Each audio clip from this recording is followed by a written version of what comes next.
Então o Senhor Deus fez brotar da terra toda espécie de árvores agradáveis à vista e boas para a comida, bem como a árvore da vida no meio do jardim e a árvore do bem e do mal. E então o Senhor Deus ordenou, dizendo: de todas as árvores do jardim comerás livremente, mas da árvore do conhecimento do bem e do mal, dela não comerás, pois no dia em que dela comeres, certamente morrerás. Moisés, Gênesis Bíblica, capítulo 2, versículo 9, 16 e 17.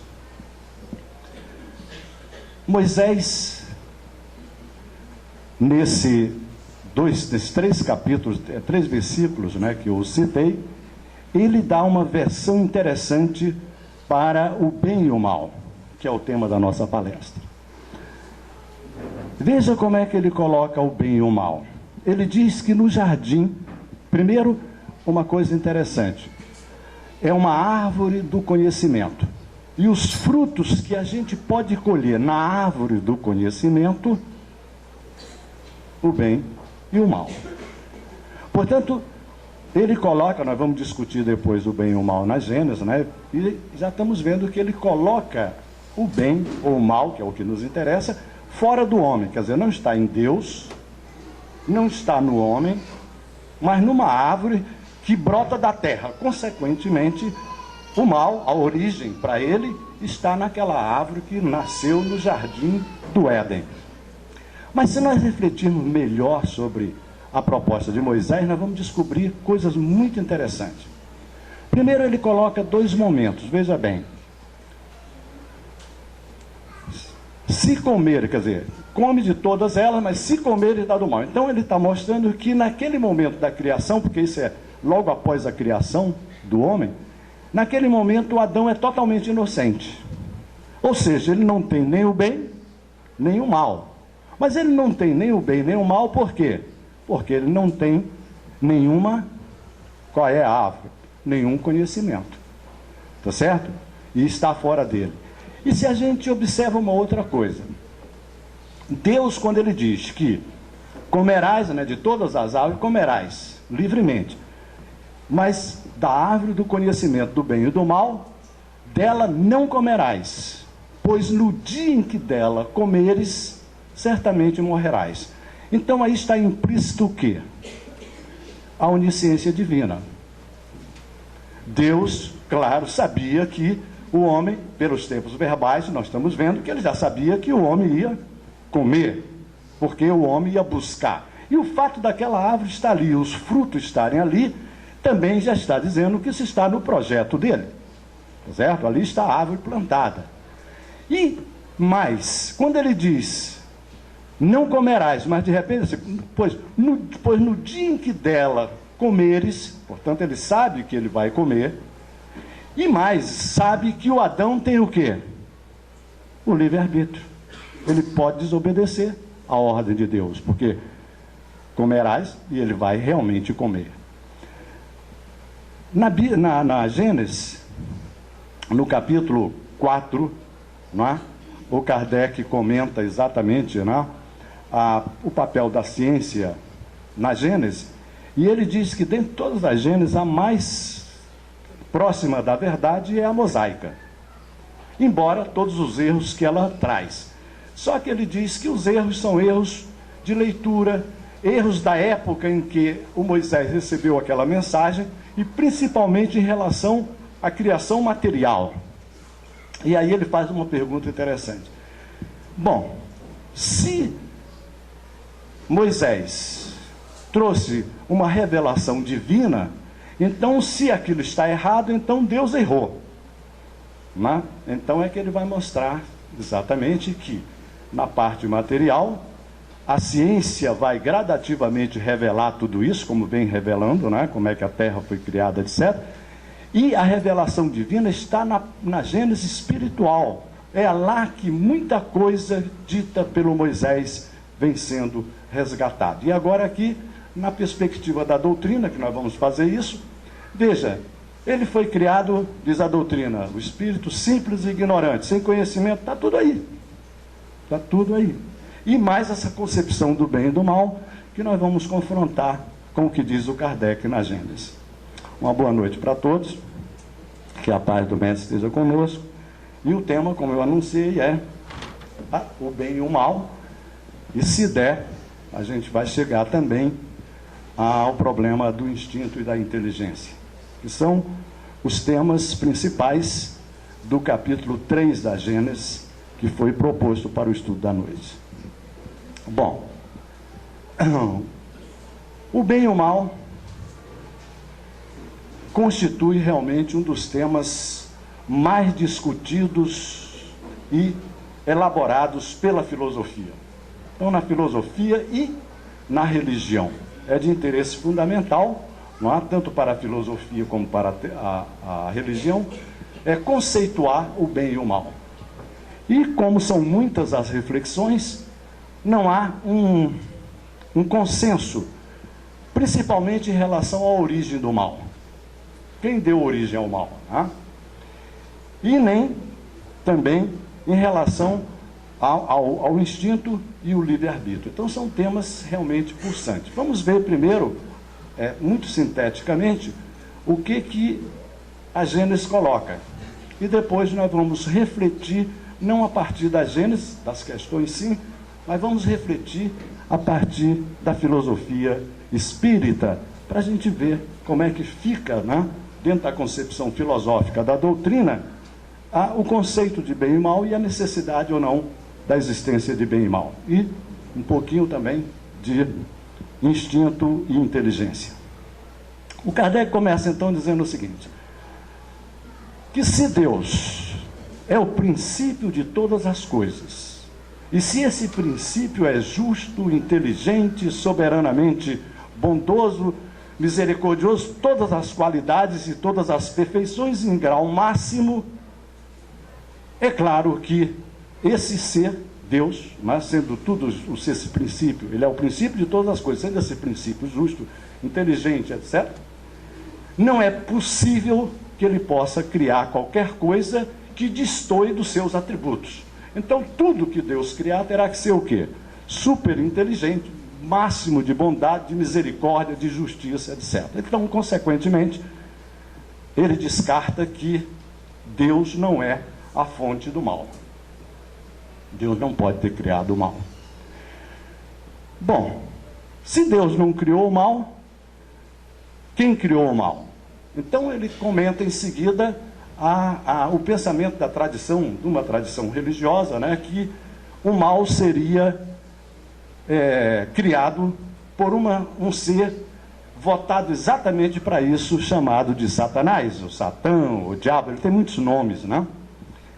E aí o Kardec comenta da mesma maneira. Bom, se existe uma pessoa, né, um ser votado para o mal, que personifica o mal, então nós temos que considerar o seguinte, ou esse ser é do mesmo nível de Deus, portanto, teria que ser incriado, tinha que existir desde toda a eternidade, e portanto tinha que ter todo o mesmo poder que Deus. E aí, se isso fosse verdade, dois senhores em igual nível de força, não é? Realmente o universo ia ser uma bagunça, né? Ia ser uma desordenação total.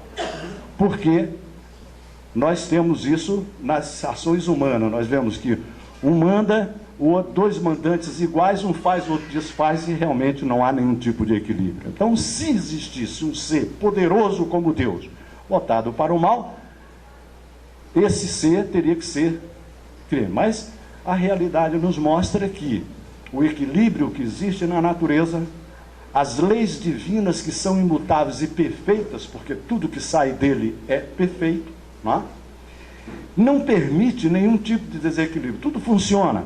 São 4 leis que seguram toda a rotação, todo o movimento, Tudo gira, tudo se movimenta no equilíbrio que espanta os investigadores, os cientistas, quem mergulha, né, no universo através da visão de telescópio, etc.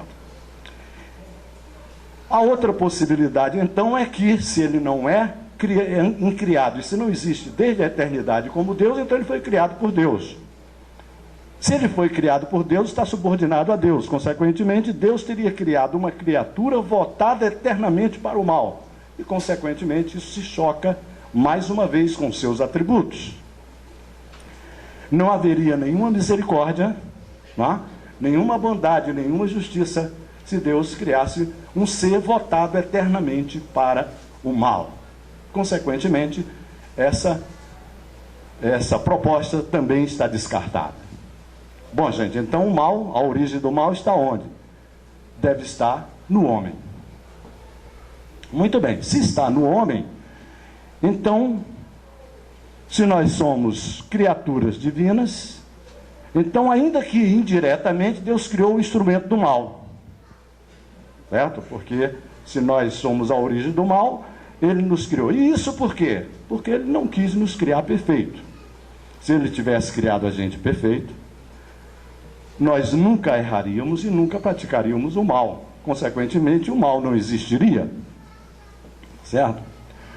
Ora, mas, não sendo uma criação divina, quer dizer, sendo uma criação estando no homem, isso daria ao homem um atributo necessário. E nós sabemos pela doutrina que o homem, sendo uma individualização do princípio inteligente, sendo criado por Deus, ele só pode ter herdado os atributos do Pai, do Criador. E se esse atributo, que é o mal, não está no Criador, evidentemente que o mal não é nada intrínseco à natureza do homem. Bom, gente, então, não está em Deus a fonte do mal, não está no Satanás, quer dizer, num ser, né, que a doutrina vem mostrar que esse ser é apenas uma fotografia, né, de nós mesmos no caminho da evolução, né? Não existe, portanto, e não está no homem. Onde é que está o mal? No mundo. O mal está no mundo. E veja que a proposta de Moisés é perfeita. A árvore do conhecimento do bem e do mal, né, Deus fez brotar da terra. Portanto, ela não é propriamente material, mas é uma coisa que está no mundo. Ela não está dentro do homem. Não é da nossa natureza. A nossa natureza é só o bem, porque nós temos os atributos divinos.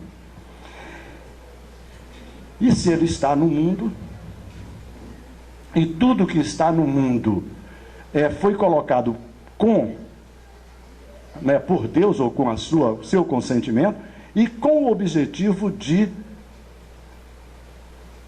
servir de instrumento para a nossa evolução, para a conquista da nossa perfeição. Consequentemente, veja como é que nós estamos armando o ponto, não é, como nós devemos refletir sobre o bem e o mal. Bom, eu ia pegar logo o livre-arbítrio, mas vamos à filosofia espírita.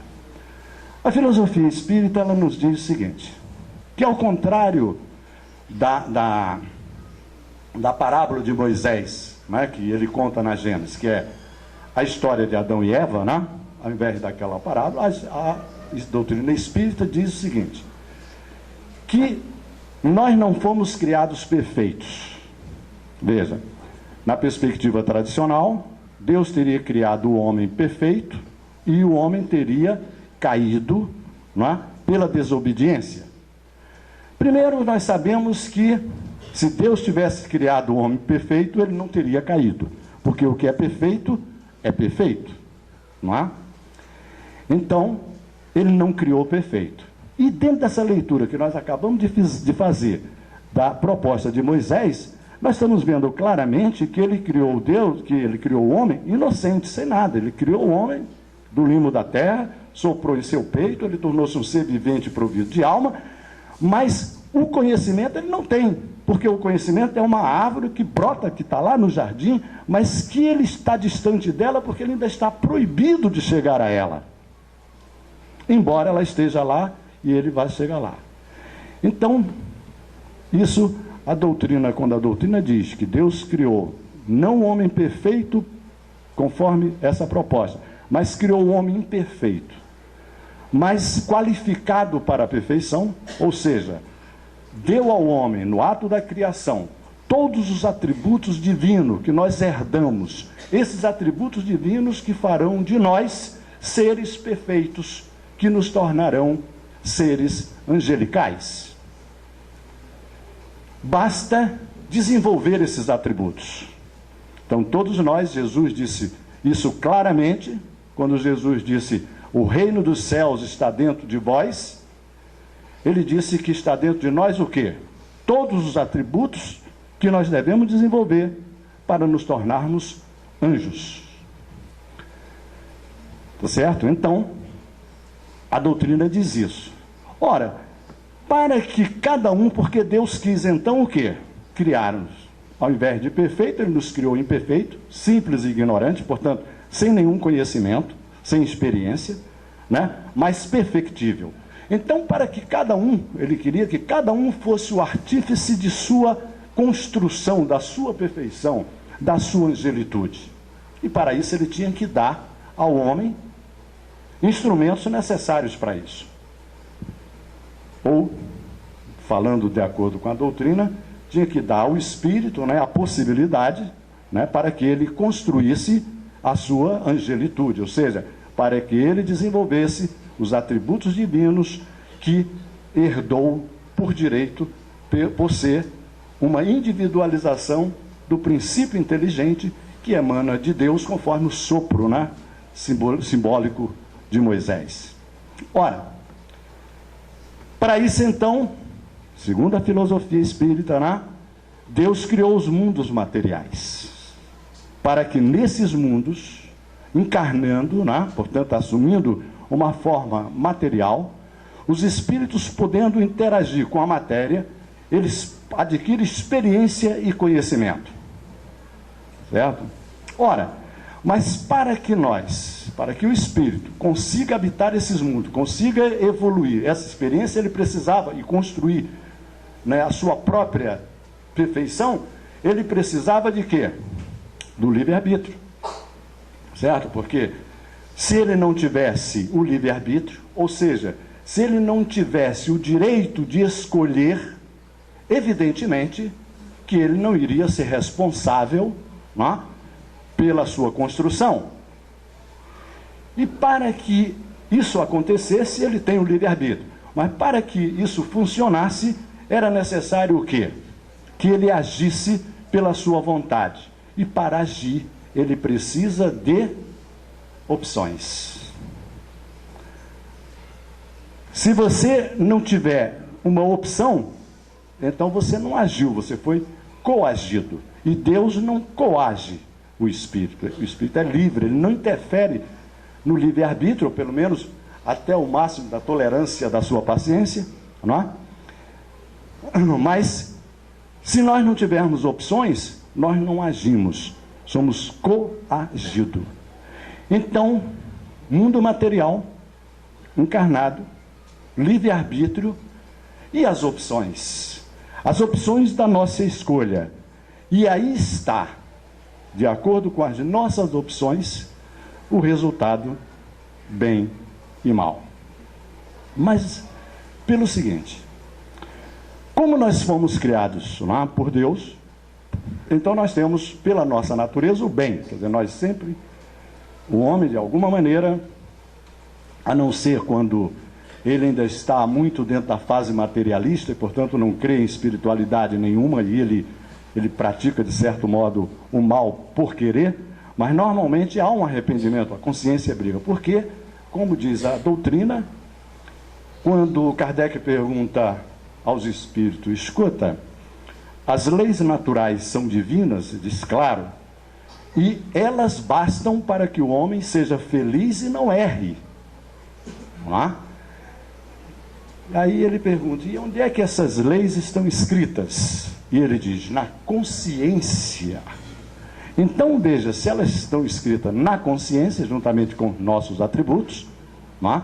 Então é claro que essas leis nos guiam. E como essas leis, as leis divinas, expressam a vontade do Criador, não é? Evidentemente que elas moldam, não é, a nossa evolução. Então, se nós nos pautássemos pelas leis divinas, nós seríamos muito mais felizes, não cometeríamos erros e, portanto, não geraríamos o mal. Então, veja, o mal é um efeito das nossas escolhas, quando é mal aquilo que é contrário à nossa natureza divina. E é bem, a gente chama de bem, aquilo que está de acordo com a nossa condição de espíritos imortais, criados por Deus, e voltado para o bem, para a construção da perfeição, para sermos coautores do universo com Ele. Então, aí está a definição. O que é bem? É tudo aquilo que está de acordo com a natureza do próprio objeto em que ele se manifesta. E o mal é aquilo que está em desacordo. Então, nós chamamos de bem tudo aquilo que está de acordo com a nossa natureza, e mal aquilo que está contrário. E quando é que aquilo está de acordo? Quando nós seguimos as leis divinas. Isso vale, inclusive, para o universo. Os cientistas quânticos, eles estão preocupados, estão buscando o chamado dedo de Deus, que é o momento na criação, no Big Bang, o momento em que, após um milionésimo de segundo após a explosão, ali aconteceu tudo. Eles acreditam que ali as leis da física foram criadas e toda a matéria e todo o universo foi moldado a partir dali. E essas leis, as leis da física, da química, que vai promover toda a evolução, são leis imutáveis de Deus. Portanto, a vontade dele moldou a partir dali todo o universo que desabrochou a partir do Big Bang, como a sua vontade também, através dos nossos atributos, vão modelar o espírito, veja como é o paralelo, né? Conduzindo o mundo, né, à perfeição como está, e conduzindo os espíritos à conquista da angelitude. Voltando, então o bem e o mal, né, está mais ou menos, estão começando a perceber. Nós estamos no mundo, né, para construir a nossa perfeição. Como nós vamos ter que ser responsáveis, porque assim Deus quis, pela nossa construção, pela nossa angelitude, nós temos o livre-arbítrio. Nós decidimos, né, e de acordo com as nossas opções, quando nós contrariamos as leis divinas, nós mesmos nos revoltamos, né, e aceitamos aquilo e procuramos corrigir. Portanto, é uma primeira concepção. Mas veja, mais uma prova de que não tem origem em Deus, nem no homem, mas no mundo, é de que a Terra não será um mundo de provas e expiações para sempre. E o mal é um efeito. A árvore do conhecimento do bem e do mal brotou na terra, portanto, naquela época material, né? Antes do homem chegar a ela.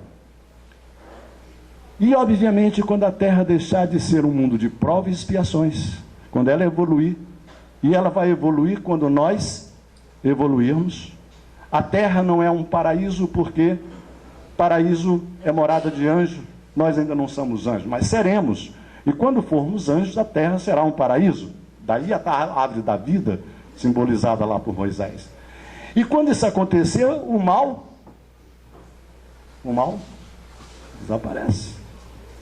Então é claro que, se fosse um ser votado para o mal, Satanás, ele não ia desaparecer nunca. Se fosse criado por Deus, aí então, se fosse da natureza do homem, só se o homem mudasse a sua natureza. Mas a natureza dele é divina e ele vai conquistar a perfeição, portanto, não está na sua natureza. O que está na sua natureza é o bem que vai conduzi-lo. Então, realmente, o mal é um efeito dos mundos de provas e expiações. Está no mundo para a nossa evolução, para o nosso bem, como um instrumento importante para ela, porque nós só podemos aprender pela experiência, e a experiência nos leva a essas escolhas para que a gente aprenda realmente, suplante, supere e, consequentemente, evolua conforme a natureza que Deus nos deu, ou seja, conforme fomos criados. Então, por isso o mal desaparece, né? O mal será eliminado. E o mal será eliminado do mundo, porque ele não está em nós, né? Ele está fora. Ele vai ser eliminado quando nós pararmos de nos opor às leis divinas. Ou seja, e aí Moisés dá um exemplo muito bom. Quando nós deixarmos de sermos desobedientes, né? Porque foi pela desobediência, né, que ele vai conhecer o bem e o mal, né? E foi expulso do paraíso. Na figuração de Moisés, nós vamos voltar lá daqui a pouco. Além do mais, há dois tipos de males. Quer dizer, apesar de tudo, o mal existe. Claro, né? Agora nós sabemos pela filosofia espírita, né, que não está realmente, né, nem em Deus não poderia estar, está no mundo e, portanto, é um elemento que vai se acabar, vai se extinguir com o mundo, com a própria terra, porque nos mundos ditosos não existe mais o mal. A doutrina é taxativa. Ela diz, mundo de prova e expiações, mundos onde o bem e o mal se confrontam. Mundos de regeneração, ainda há esse conflito. Mundo ditoso, o bem. E quanto mais ele vai evoluindo para os mundos puros, só o bem supremo. Consequentemente, o mal é apenas um elemento de passagem que a gente deixa juntamente com as nossas dores, porque as dores nós chamamos de mal, exatamente porque ela nos leva ao sofrimento, e essas dores, esse sofrimento, é exatamente pela desobediência, não é? É quando nós, pela desobediência às leis divinas, entramos no ventre da baleia, conforme os Jonas da Bíblia, né? Quando a gente cai na chamada, hoje é muito comum, não é? As pessoas dizerem que estão numa depressão, naquela coisa enrolada, você está no ventre da baleia, precisa orar para sair dali, da escuridão, não é? Isso pela desobediência. Então, mas há dois tipos de males. Gênesis kardecista. Um mal que independe da nossa vontade, não é? Aí estão inseridos os cataclismas, né? Nós não sabemos porquê e não entendemos, porque não alcançamos o objetivo daquilo, e pelo nosso pouco conhecimento nós dizemos que aquilo é um mal. Mas, diz o Kardec, que se nós conhecêssemos os objetivos e por que aquilo acontece, né, qual é o benefício dos tufões, dos furacões, dos maremotos, etc., evidentemente que talvez a gente visse que aquilo que a gente pensa que é um mal pela falta do nosso conhecimento, na verdade é um bem. Mas, de qualquer maneira, ele diz que para esses males são inevitáveis, é claro, mas para isso o homem tem a inteligência, e através da inteligência ele pode minorar ou até eliminar completamente os efeitos desses cataclismos. Portanto, eles não foram feitos para atingir o homem. Eles fazem parte da evolução, da purificação e da conservação do próprio planeta. Assim como nesses cataclismos, esse desencarne em massa também, já é o lado espiritual, já é a renovação, como está a renovação do mundo lá, da renovação dos espíritos. Ele diz claramente na Gênesis que ele acha que a seleção, a passagem da Terra para a mudança, né, de nível espiritual já começou, ele diz, há 150 anos atrás, e menciona esses desencarnes em massa como um momento já de depuração, quando muitos já não voltam, já estão se preparando para se encaminhar a um outro planeta. Então, aí está uma concepção do mal. Nós temos muita ainda coisa a dizer, mas eu quero pegar um pouquinho do outro tema, que também é importante para a gente juntar tudo. Bom, perdão. E o outro tipo de mal, esqueci, o outro tipo de mal é aquele gerado pelo próprio homem. É o mal moral, etc., que esse é muito maior e muito mais perigoso do que os outros. E esse a gente pode eliminar facilmente. Quer dizer, facilmente, com careta. Como? eliminando o nosso egoísmo, o nosso orgulho, a nossa vaidade, não é? A nossa ganância, ou seja, a exacerbação de todas as nossas paixões, que são importantes em um determinado momento da evolução e depois se tornam perniciosas quando nós passamos para o excesso, não é? A paixão, diz a doutrina no início, ela nos multiplica por 10, por 20, por 50, nós nos tornamos poderosos pela paixão, uma força realmente incrível, e o homem realizou grandes coisas por ela. Mas quando ele deixa de guiar e conduzir, e passa a ser guiado e conduzido pelas paixões, aí então a coisa se modifica. Aí ele perde as rédeas. Então, esse é o aspecto importante. E, consequentemente, a doutrina diz claramente que ele será eliminado, desde que nós eliminemos as nossas imperfeições. Então, se as imperfeições são materiais, esse instrumento faz essa higienização das nossas imperfeições. E faz através de quê? Aí a doutrina sabe, todos nós sabemos, através da dor, através do sofrimento, né? É através disso mesmo, e por isso nós estamos num mundo de provas e expiações, e por isso, porque nós somos recalcitrantes. E nós estamos aqui buscando exatamente o nosso equilíbrio, não é? E nós estamos aqui repetindo, não é isso? Mas a dor e o sofrimento é coisa do passado, certo? Para a nossa ação, para a nossa utilização do nosso livre-arbítrio, nós temos que pegar a mensagem de Jesus. Nós temos que optar pelo amor e não pela dor. Não pela punição, mas pelo amor. Quando nós usamos uma ação caridosa, de amor, de sentimento verdadeira, isso gera um bem e um resultado que nós não podemos nem calcular e que não chega nem a 1/1000 do que geraria uma punição, uma repressão ou qualquer outro tipo de coisa. Isso é o que Jesus veio nos ensinar, não é? O arado de arar a nossa terra, plantar e para a gente evoluir, a dor foi o arado do passado, né? Mas Jesus veio trazer um arado muito mais suave, da dor, não da dor, mas do amor, da compreensão, da fraternidade, de amar o próximo, de amar os nossos inimigos, mostrando, portanto, a nossa verdadeira, quando ele diz que vós sois Deus, mostra que nós chegaremos lá. Não? Bom, então, veja como as coisas, né, se ligam. Vamos rapidamente falar um pouquinho da inteligência e do instinto, porque também são dois temas muito importantes, principalmente no âmbito da doutrina, né, se debate muito a relação entre inteligência e instinto.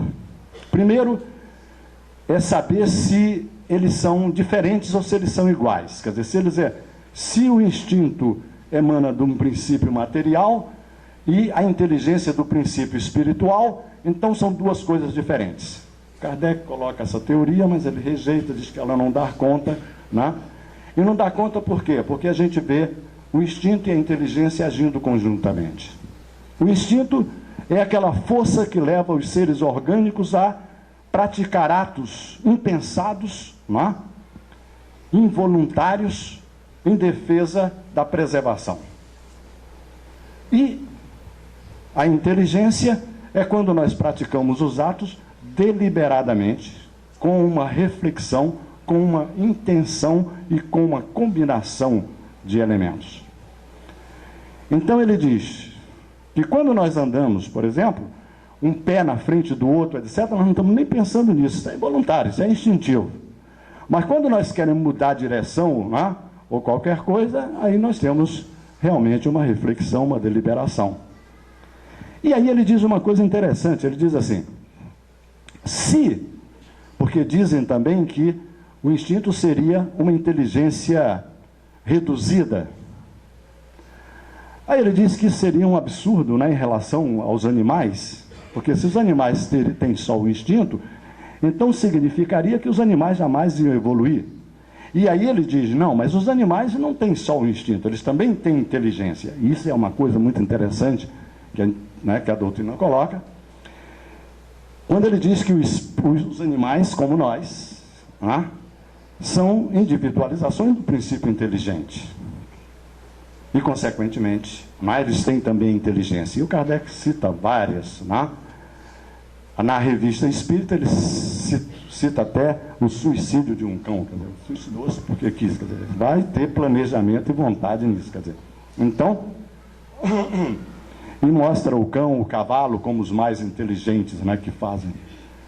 Bom, e aí seria e quando no Livro dos Espíritos, quando o Kardec pergunta, escuta, e quando os animais desencarnam, o que acontece? Ele diz, olha, eles conservam a individualidade deles ali.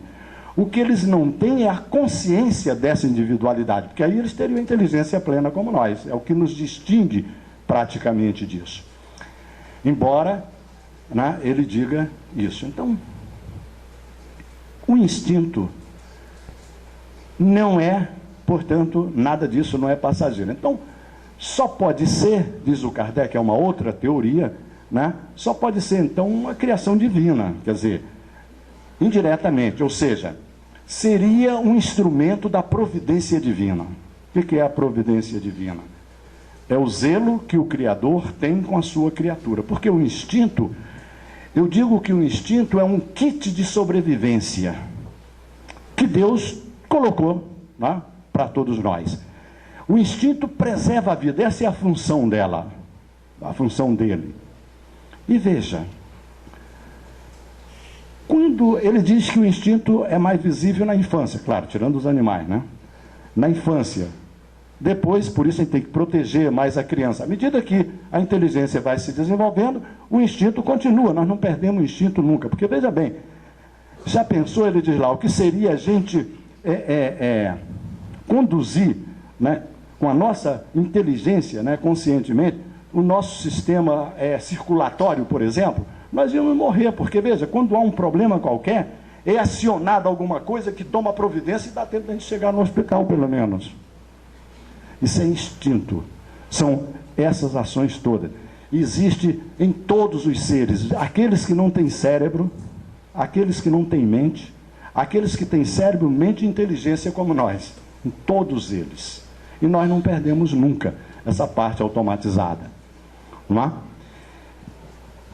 Então, veja bem, os animais predominam o instinto, porque para eles, e diz ainda o Kardec, que o instinto é correto.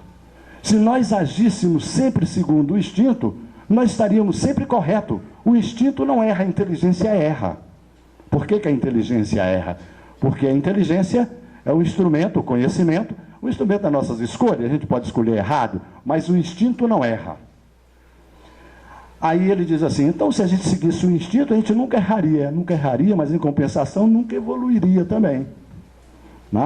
Nós iríamos ficar eternamente como um animal preso lá, que há milhares de anos ele faz o seu ninho aconchegante para os seus filhotes, mas sempre da mesma maneira, da mesma coisa, não vai evoluir nunca. Agora, em compensação, ele não erra.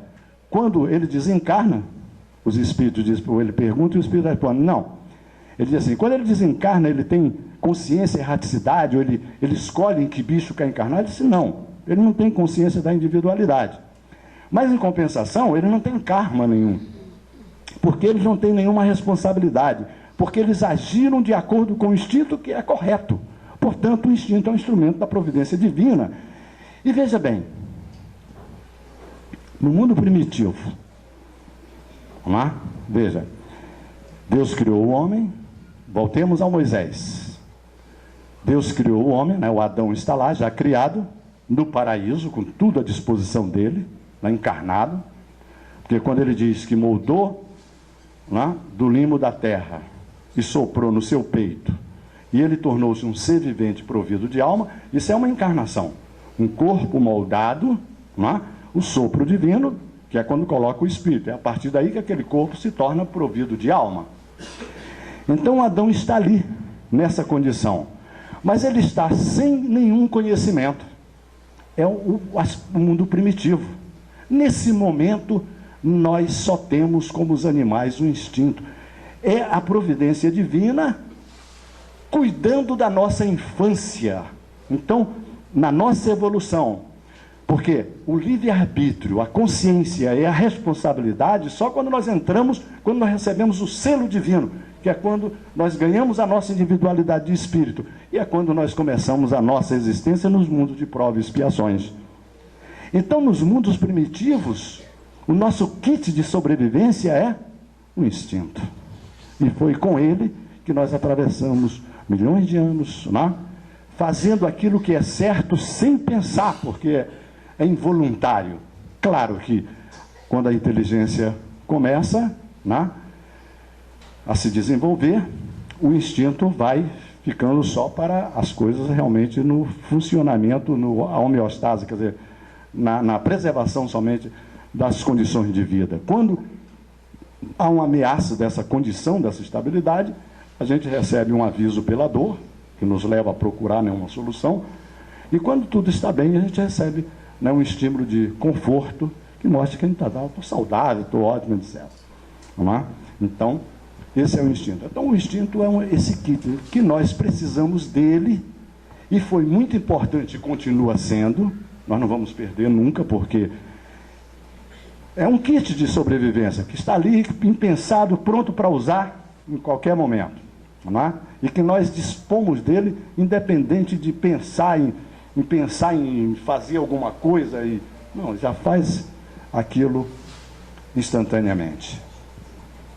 Então, veja bem, veja como a coisa está se fechando dentro da perspectiva filosófica da doutrina espírita. Então, criados simples e ignorantes, significa que as nossas primeiras encarnações foram no mundo primitivo, como a doutrina diz.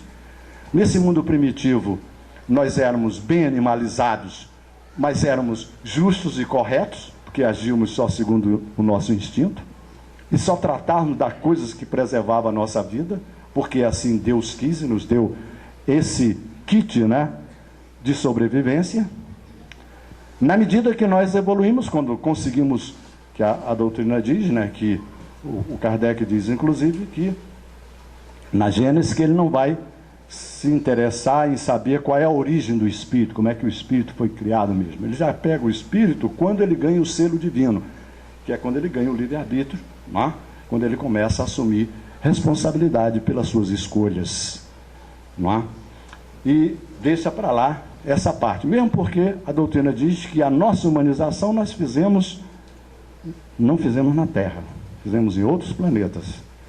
E quando nós chegamos aqui, nós já chegamos para encarnar. Então nós começamos a encarnar no mundo primitivo. Kardec diz o seguinte, que quando na evolução material, orgânica, através da seleção da espécie, segundo a proposta do Darwin, ele diz que e o André Luiz colabora, né, com isso, na evolução em dois mundos, quer dizer, milhões de anos aquilo se formando, né? Bilhões, né? A vida são 3 bilhões e 500 mil anos, né?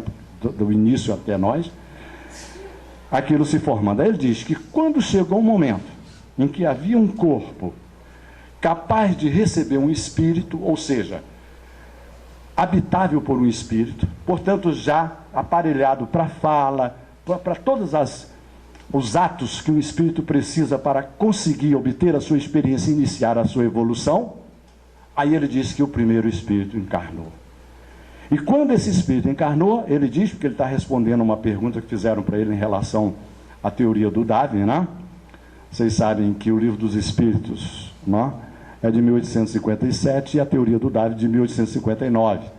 Então, quando saiu, perguntaram, é óbvio para ele, e aí como é que fica a tua teoria, né, já que o homem veio do macaco, etc. E aí ele dá essa coisa, né, dizendo que naquele momento, a partir daquele momento, aquilo ali já não é mais um macaco.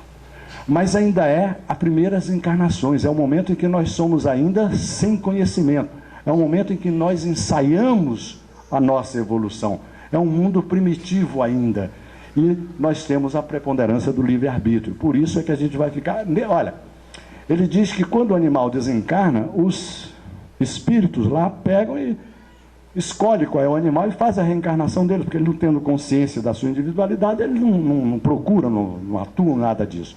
Nós éramos assim também, diz a doutrina, e diz que nas tribos, nos povos primitivos, ainda acontece isso. O cacique desencarna e fica lá, na maloca, precisa que os espíritos venham. Então, no início era assim, a gente desencarnava e não sabia nem reencarnar. Primeiro, nos primeiros momentos. Aí ele pergunta para os espíritos, vocês escolhem em que bicho ele vai dar? Diz, bom, quando o bicho sofreu muito, ali a gente procura botar, né, para ser adotado por um que trate melhor. Quer dizer, então eles vão agindo sempre em função daquilo, né, da melhoria, porque esse é o papel deles. Então, veja as mudanças fundamentais. Mas todas essas mudanças, essa mudança de perspectiva e visão da nossa evolução, elas parecem grandiosas porque, e aí é uma coisa também que ele coloca, que é o seguinte, é que as religiões, né, elas procuram não aceitar de maneira nenhuma a revelação científica. Então, e isso está de acordo também com o que ele diz na Gênesis. Ele diz que tudo que existe foi criado por Deus, sim. E através de dois princípios, o princípio material e o princípio espiritual. E através das relações entre isso e nas várias modificações desses princípios, nós temos toda essa variedade, né, da criação. E, consequentemente, né, todo o processo da evolução e o é material e da evolução espiritual. E aí é interessante, porque quando na Gênesis o Kardec formula, né, a Gênesis material, o capítulo da uranografia, por exemplo, é ditado pelo próprio Galileu. Quando ele coloca isso, ele está colocando porque não é o interesse dele mostrar aquela ciência do mundo que estava lá nos livros, aquela assim. Ele estava construindo aquilo tudo para criar um paralelo para a ciência espírita, para a revelação da Gênese espírita. Então, o respaldo, por isso é que ele chama, ele diz que a verdadeira religião, ela não teme a ciência, e que elas devem caminhar realmente juntas. E se nós estamos, o mundo está submetido às leis divinas, e se nós estamos submetidos às leis, nós temos as mesmas leis, e essas leis que estão na nossa consciência, elas constituem exatamente os caminhos que nos levam a Deus, certo? Então, e esses caminhos se servem de vários recursos, e nesse trajeto, os recursos que nós vamos usando, eles vão sendo dispensados de acordo com os momentos, Então, o instinto, o bem e o mal, todos isso são instrumentos. Ou melhor dizendo, a doutrina diz que Deus não parou de criar nunca, e que Ele cria desde a eternidade, cria espíritos, e daí as bilhões de galáxias que existem aí, mundos materiais, para que os espíritos aprendam, adquiram a experiência nesses mundos materiais. E, portanto, para não ficar, voltarmos ao bem e ao mal, nós vamos de acordo, então, com a doutrina espírita, com a filosofia espírita, fechar da seguinte maneira, quer dizer, o bem e o mal, e tudo aquilo que nós não compreendemos ainda, expressa a vontade de Deus. E nós devemos aceitá-la como tudo, sendo justo, misericordioso, principalmente isso. Ou seja, se nós acreditamos que existe um Deus justo, misericordioso, princípio inteligente, e criador de todas as coisas, então nós temos que aceitar que tudo que nos acontece é justo e é para o nosso bem, é para a nossa evolução, é para que nós avancemos mais rápido. E como disse, a página que foi lida, aqui do nosso Chico, quando ele diz que quando a gente aceita já é 50% da cura, quando a gente compreende isso já é 50% da nossa evolução, porque os outros 50%, o tempo vai nos levar a isso. Então, vamos aceitar primeiro, o instinto como algo, como um benefício, um kit de subsistência, um presente da providência divina. Portanto, nós temos que ver no instinto o zelo, né, que o Criador tem com a sua criatura. É para a nossa proteção. E no bem e o mal, o zelo ainda maior, porque é nesse conflito que nós vamos depurar as nossas imperfeições, conquistar a nossa angelitude, e aí sim, lá naquele paraíso de Moisés, a árvore do bem e do mal vai desaparecer, não vamos mais precisar dela, e aquela árvore da vida, que simbolicamente está plantada no meio do jardim, será a nossa conquista. Veja que ele diz que ela está no meio do jardim, aquela árvore, a árvore da vida, e não fala mais nada nela. Proíbe, a árvore do conhecimento do bem e do mal. E a da vida está lá por quê? Porque nós estamos aqui para plantar na terra a árvore da vida, para tornar a terra um paraíso. E para isso nós temos que desenvolver os nossos atributos divinos, de acordo com a nossa natureza, caminhando segundo as suas leis para o bem a que estamos destinados. Muito obrigado. Uma boa noite.